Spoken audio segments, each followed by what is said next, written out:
In this summary of Thinking, Fast and Slow by Daniel Kahneman, you will learn how our behavior is determined by two distinct systems and the relationship between them. Introduction. Our behavior is determined by two distinct systems, one automatic and the other deliberative. There is a compelling drama taking place in our minds, a film-like plot involving two main characters with plot twists and tension. System 1 is impulsive, automatic, and intuitive, while System 2 is thoughtful, deliberate, and calculative. As they compete with one another, their interactions influence how we think, make decisions, and act. System 1 is the portion of the brain that operates spontaneously and instinctively, frequently without conscious control. This system is in operation when you hear a very loud and unexpected sound. What do? You most likely shift your attention immediately and unconsciously to the sound. This is System 1.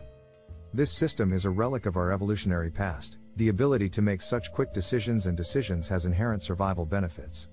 System 2 is the portion of the brain associated with individual decision-making, reasoning, and belief formation. It is concerned with conscious mental processes such as self-control, decision-making, and a more deliberate concentration of attention. Consider the scenario where you are searching for a woman in a crowd.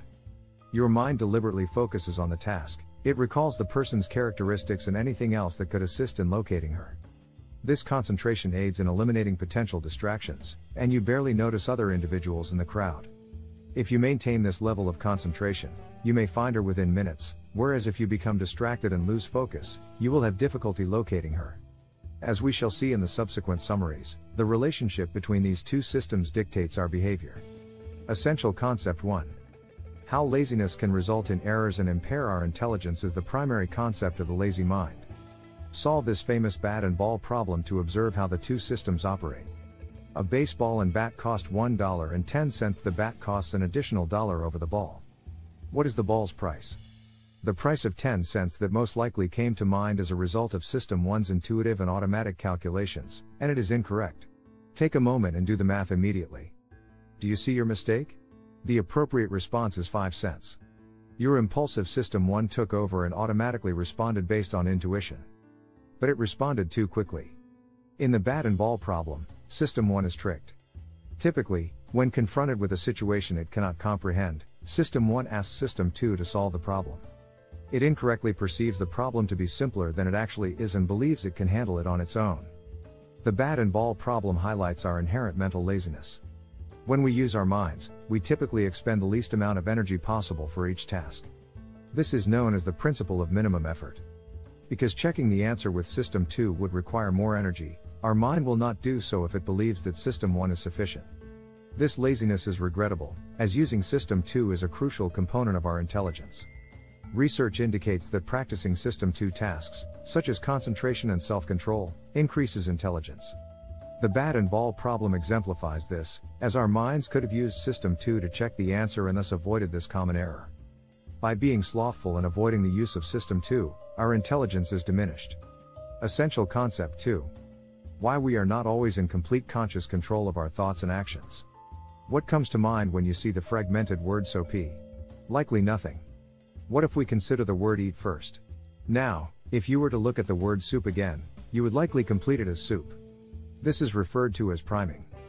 Priming occurs when exposure to a word, concept, or event prompts the recall of related words and concepts. If you had seen the word shower above instead of eat, you would have likely completed the letters as soap. Such priming influences not only our thoughts but also our actions. The body can be affected by hearing certain words and concepts, just as the mind can be. In a study, participants who were primed with words associated with aging, such as Florida and wrinkle, walked at a slower pace than usual. Amazingly, the priming of actions and thoughts is entirely unconscious. We do it unconsciously. Priming demonstrates that, contrary to popular belief, we are not always in conscious control of our actions, judgments, and decisions. In contrast, we are constantly conditioned by social and cultural conditions. For instance, Kathleen Voss's research demonstrates that the concept of money motivates individualistic behavior. People primed with the concept of money, such as by being exposed to images of money, act more independently and are less willing to rely on others or accept their demands. One implication of Voss's research is that living in a society rife with triggers such as prime money may nudge us away from altruism. Priming, like other societal elements, can influence an individual's thoughts and, consequently, decisions, judgment, and behavior, which reflect back into the culture and have a significant impact on the type of society in which we all live. Essential idea 3. The mind makes quick decisions based on snap judgments even when there is insufficient information to make a rational decision. Imagine you meet Ben at a party and find him to be easy to converse with. Someone later asks if you know anyone who might be willing to donate to their charity. You consider Ben, despite the fact that all you know about him is that he is personable. In other words, because you liked one aspect of Ben's character, you assumed you would also like the rest. We frequently approve or disapprove of someone despite knowing little about them. The tendency of our minds to oversimplify situations in the absence of sufficient information frequently leads to judgment errors. This is known as exaggerated emotional coherence, also known as the halo effect. Your positive feelings about Ben's affability cause you to attribute a halo to him, despite the fact that you know very little about him. However, this is not the only mental shortcut we use when making decisions. There is also confirmation bias, which is the tendency for individuals to agree with information that supports their pre-existing beliefs and to accept any information that is suggested. This can be demonstrated by asking, "Is James friendly?" Studies indicate that when presented with this question and no other information, we are highly likely to consider James to be friendly, as the mind automatically confirms the suggestion.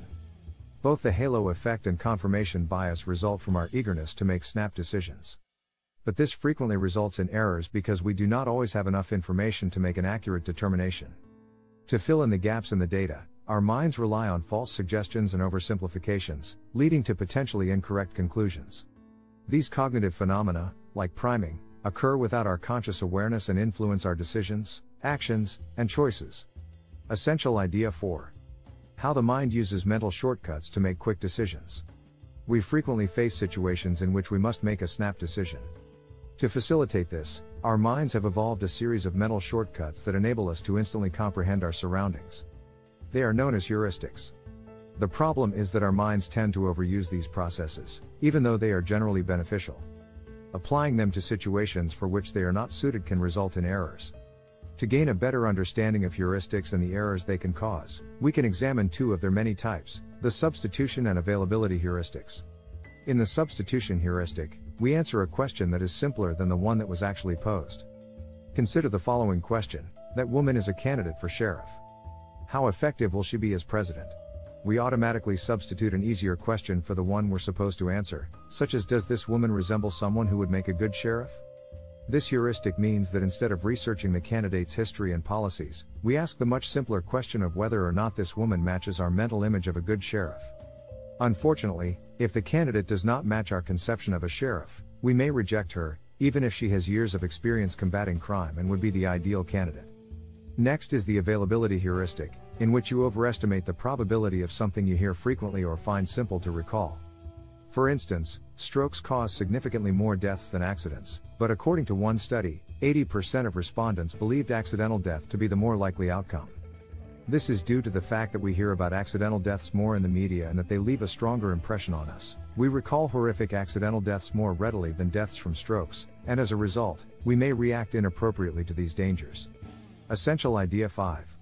No head for numbers: why we struggle to comprehend statistics and make avoidable errors as a result.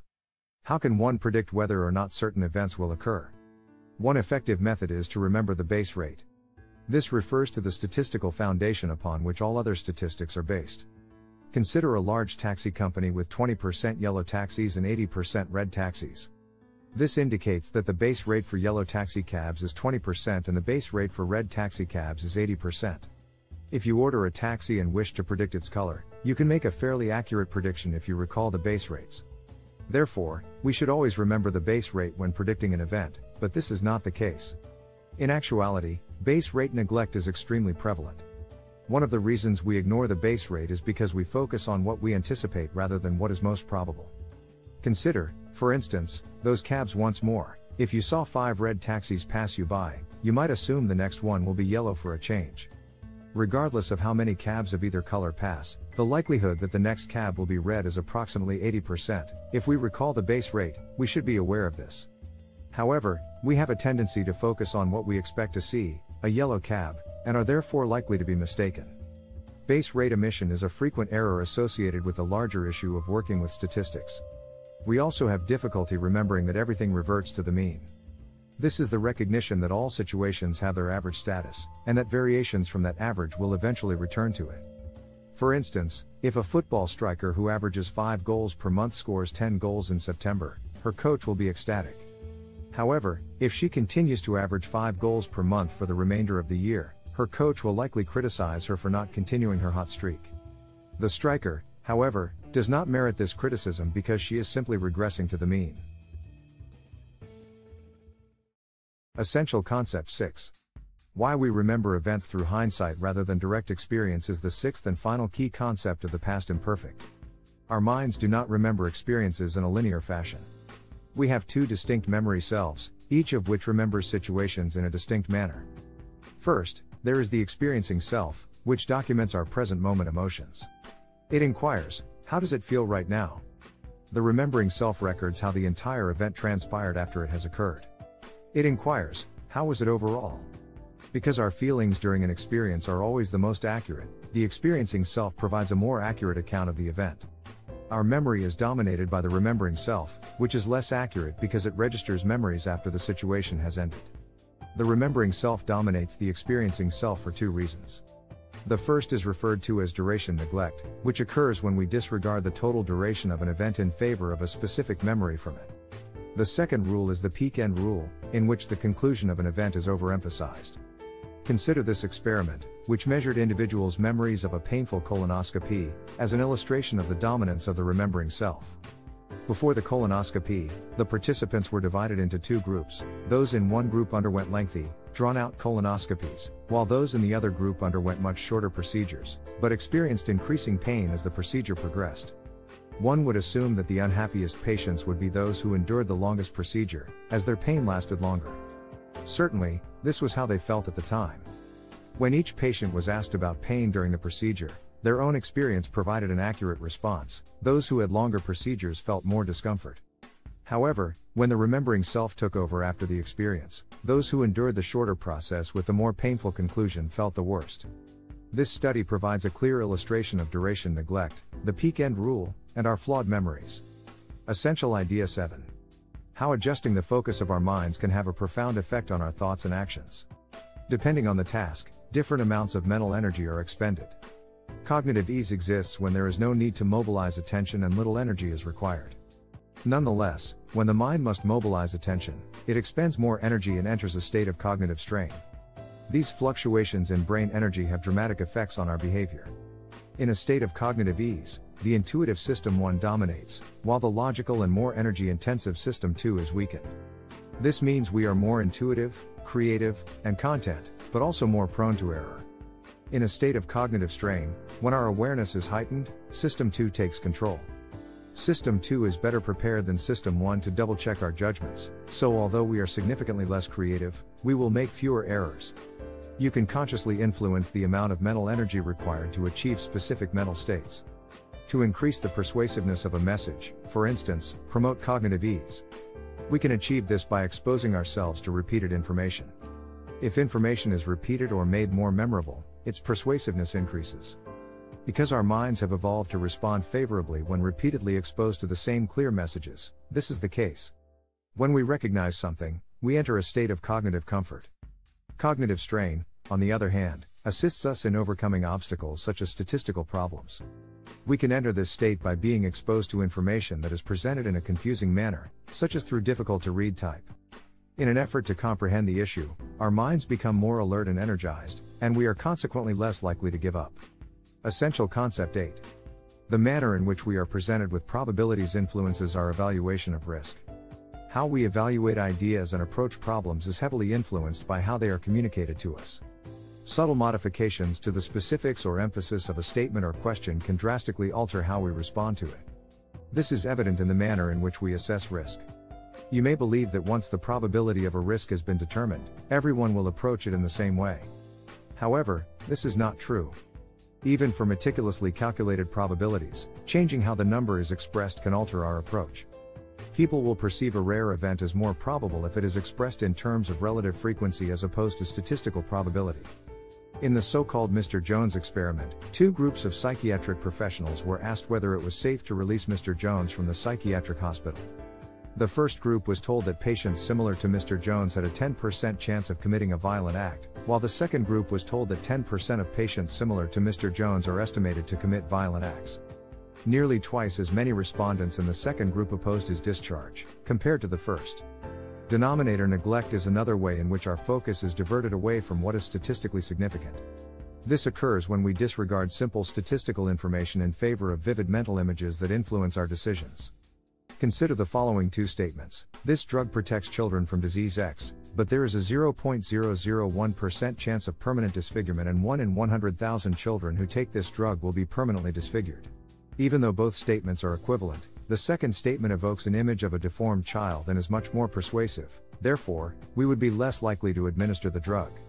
Essential Concept 9.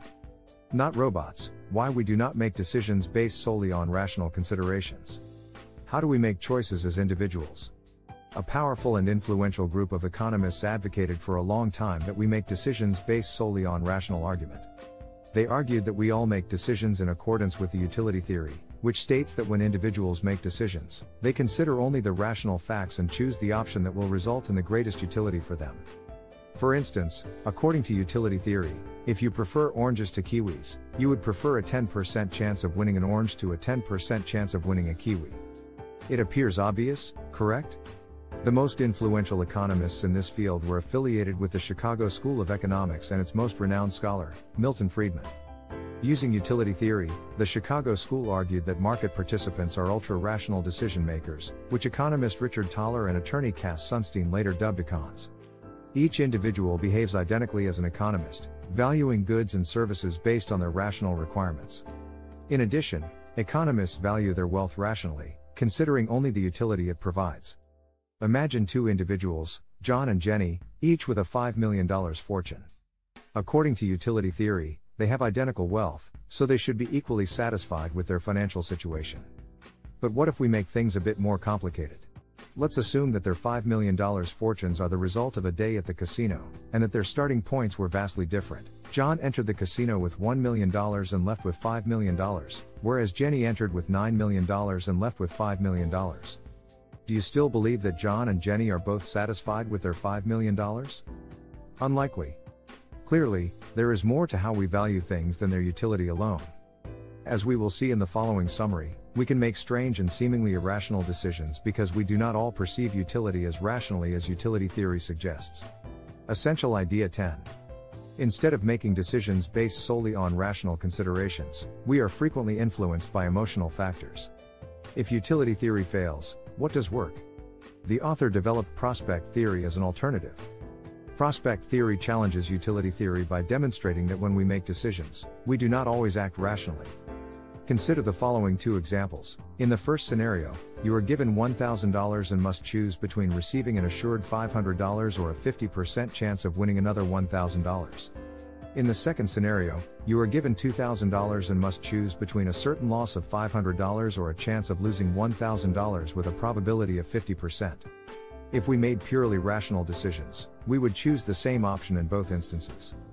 However, this is not the case. In the first scenario, the majority of individuals opt for the safe wager, whereas in the second scenario, the majority opt for a risk. Prospect theory provides an explanation for why this is the case. It provides at least two explanations for why we do not always act rationally. Both involve our loss aversion, which is the fact that we fear losses more than we appreciate gains. The first reason is that we assign values to things based on benchmarks. In the two scenarios, our willingness to gamble changes depending on whether we begin with $1,000 or $2,000, because the starting point affects how we value our position. The reference point in the first scenario is $1,000, whereas in the second scenario it is $2,000. Therefore, $1,500 feels like a win in the first scenario but a disappointing loss in the second. Even though our reasoning in this instance is patently irrational, we comprehend value based on our starting point as well as the actual objective value at the time. Second, we are affected by the principle of diminishing sensitivity. The value we perceive may differ from its actual value. For example, going from $1,000 to $900 does not feel as bad as going from $200 to $100, despite the fact that their monetary value is the same.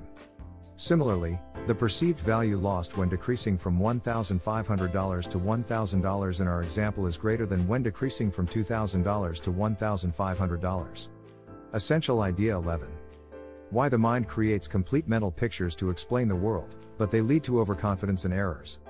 Our minds naturally utilize cognitive coherence in order to comprehend situations. We create comprehensive mental images to explain ideas and concepts. For instance, our brain contains numerous images of the weather. We have an image for, say, summer weather, which may be a depiction of a bright, scorching sun enveloping us in heat. In addition to facilitating comprehension, we rely on these images when making decisions. When making decisions, we consult these images and base our assumptions and inferences on them. If we want to know what to wear in the summer, for instance, we base our decision on our perception of the season's weather.